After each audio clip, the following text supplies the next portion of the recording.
Hello everyone, आज के video में हम एक बहुत ही इम्पोर्टेंट टॉपिक को समझेंगे। तो टॉपिक है मायोसिस। एक्चुअली में मायोसिस होता क्या है?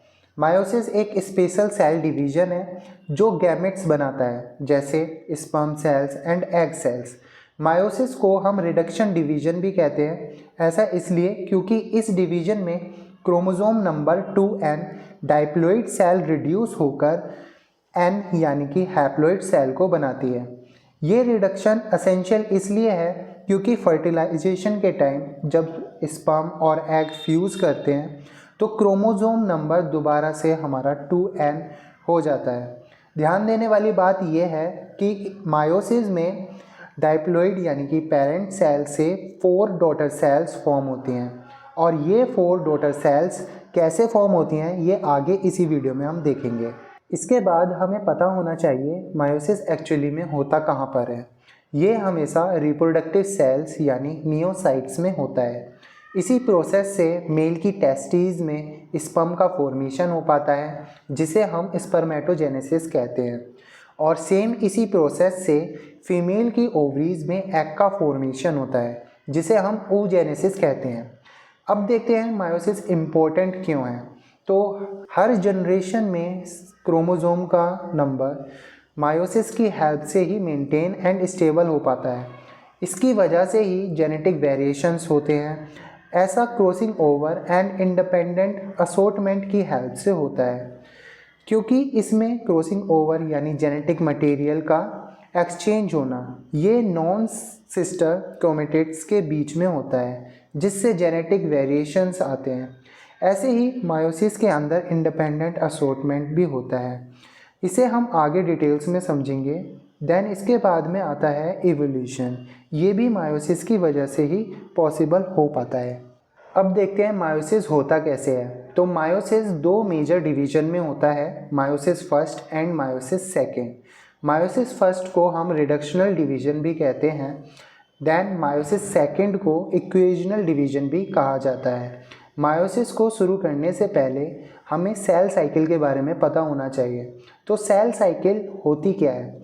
अगर इसे हम डिफाइन करें तो सेल साइकिल वो जर्नी है जो एक सेल अपनी बर्थ से लेकर नेक्स्ट डिवीजन तक फॉलो करती है। अगर हम इसे और अच्छे से समझें तो सेल साइकिल के अंदर वो ऑर्डरली सीक्वेंस होते हैं जिससे सेल ग्रो करती है, अपने डीएनए को रेप्लिकेट करती है और डिवाइड होती है। ये साइकिल मेजरली 2 पार्ट्स में होती है, first interphase and second meiosis first and meiosis second. Interphase के अंदर जहाँ सेल डिवाइड होने के लिए प्रिपेयर होती है, देन मायोसिस के अंदर हमारी सेल एक्चुअली डिवाइड होती है। शुरू करते हैं इंटरफेज से। माइटोसिस की तरह मायोसिस होने से पहले सेल खुद को प्रिपेयर करती है, जिसे इंटरफेज कहते हैं। इसी फेज़ की खास बात यह है कि इसी फेज़ में डीएनए का नंबर डबल हो जाता है। जैसे शुरू में सेल के पास 46 क्रोमोसोम्स एंड 46 क्रोमेटिड्स थे, तो अब वो डबल होकर 46 क्रोमोसोम्स बट 92 क्रोमेटिड्स बन जाते हैं। ऐसा इसलिए होता है क्योंकि हम सभी को पता है कि क्रोमोसोम का नंबर सेंट्रोमियर के नंबर के बराबर होता है। तो हर क्रोमोसोम्स जब अपनी डुप्लीकेट कॉपी बनाता है तो वो कॉपी सेम सेंट्रोमियर से अटैच होने की वजह से हम उसे स्टिल 46 क्रोमोसोम्स काउंट करते हैं। इसके बाद हम एक बार शॉर्ट में इंटरफेज के फेजेस देख लेते हैं, फिर मायोसिस को स्टार्ट करेंगे। तो इसमें भी सेम 3 फेजेस होते हैं। G1 फेज जिसमें सेल ग्रो करती है, प्रोटीन का सिंथेसिस होता है। इसके बाद आता है S फेज, जिससे हम सिंथेसिस फेज भी कहते हैं। इसमें डीएनए का रेप्लिकेशन होता है और क्रोमोसोम की डुप्लीकेट कॉपी बनती है। इसके बाद G2 फेज आता है। ये फाइनल स्टेप होता है सेल डिवीजन के लिए। हमारे इंटरफेस जैसे ही ख़त्म होता है, मायोसिस फर्स्ट स्टार्ट हो जाता है। ये सबसे इम्पॉर्टेंट पार्ट होता है मायोसिस का। इसमें crossing over, variation and reduction ये सभी होता है। मायोसिस फर्स्ट के अंदर भी कुछ फेजेस होते हैं, जैसे prophase first, metaphase first, anaphase first and last में telophase first and cytokinesis. Prophase first के भी कुछ सब स्टेजेस होती हैं जिन्हें हमें देखनी है। तो पहला आता है leptotene, then second zygotene, pachytene, diplotene and diakinesis. Meiosis first finish होते ही cell meiosis second cell division करने लगती है। मायोसिस सेकंड सेम माइटोसिस की तरह ही होता है। इसमें भी सेम फेजेस होते हैं, जैसे prophase second, metaphase second, anaphase second and last में आता है टेलोफेज एंड साइटोकाइनेसिस। तो अब हम एक एक करके मायोसिस फर्स्ट के फेजेस को समझेंगे, देन उसके बाद में हम मायोसिस सेकंड को देखेंगे। तो स्टार्ट करते हैं प्रोफेज फर्स्ट से। प्रोफेज फर्स्ट ये काफ़ी लंबा और कॉम्प्लिकेटेड फेजेस होते हैं इसके अंदर। जैसे कि हमने पहले भी देखा था, इसके अंदर 5 सब स्टेजेस होती हैं जिन्हें हमें एक एक करके देखना है। तो सबसे पहले आता है लिप्टोटिन। इसमें क्रोमोसोम्स कंडेंस होने लगते हैं और ये थिन थ्रेड्स जैसे दिखते हैं। इसे हम इमेज से भी समझ सकते हैं। इसके बाद आता है नेक्स्ट स्टेज जो है जाइगोटिन। जाइगोटिन के अंदर ये ऐसा स्टेज होता है जिसके अंदर होमोलोगस क्रोमोसोम्स एक दूसरे के पास आने लगते हैं, जिसे हम साइनेप्सिस कहते हैं। होमोलोगस क्रोमोसोम्स सेम साइज़ के होते हैं, सेम शेप के होते हैं और ये जब एक दूसरे के पास आने लगते हैं तो इसे हम साइनेप्सिस कहते हैं। देन सबसे इम्पॉर्टेंट स्टेज आती है जिसे हम पैकेटिन भी कहते हैं। इसमें क्रॉसिंग ओवर होता है, जिसे हमने शुरू में भी समझा था। इसकी हेल्प से क्रोमेटिड एक्सचेंज करते हैं जेनेटिक मटेरियल को, फिर जेनेटिक रिकॉम्बिनेशन की वजह से वेरिएशंस होते हैं।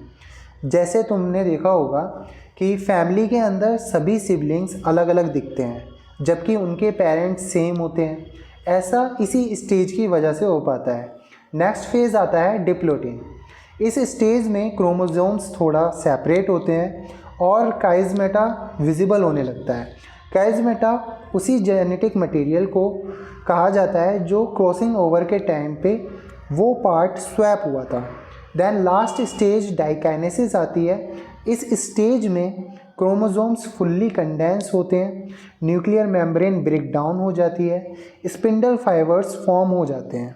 प्रोफेज फर्स्ट फिनिश होते ही मेटाफेज फर्स्ट स्टार्ट हो जाता है। इसमें होमोलोगस क्रोमोसोम्स पे इक्वेटोरियल प्लेन पर अरेंज होते हैं, जहां क्रोमोसोम्स की इंडिपेंडेंट असॉर्टमेंट होती है।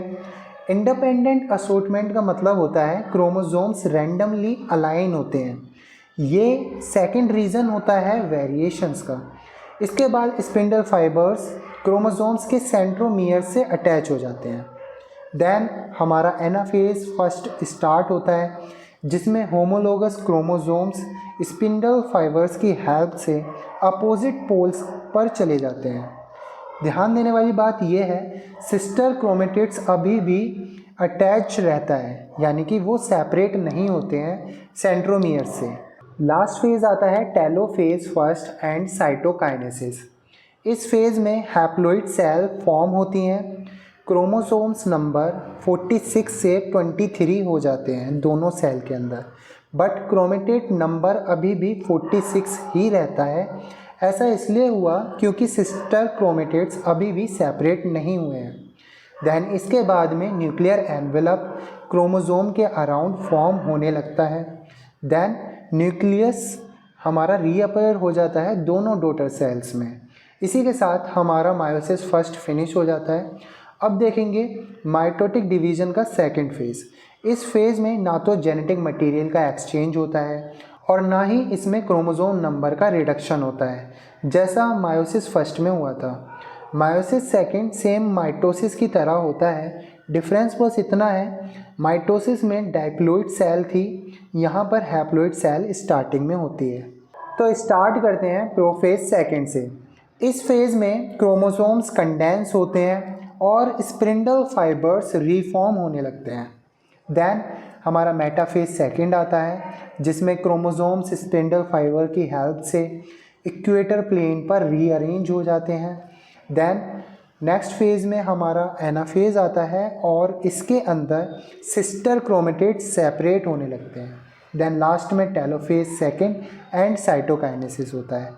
इस फेज़ में क्रोमेटिड्स माइग्रेट होकर अपोजिट पोल पर चले जाते हैं, जिन्हें हम अब क्रोमोसोम्स कहेंगे।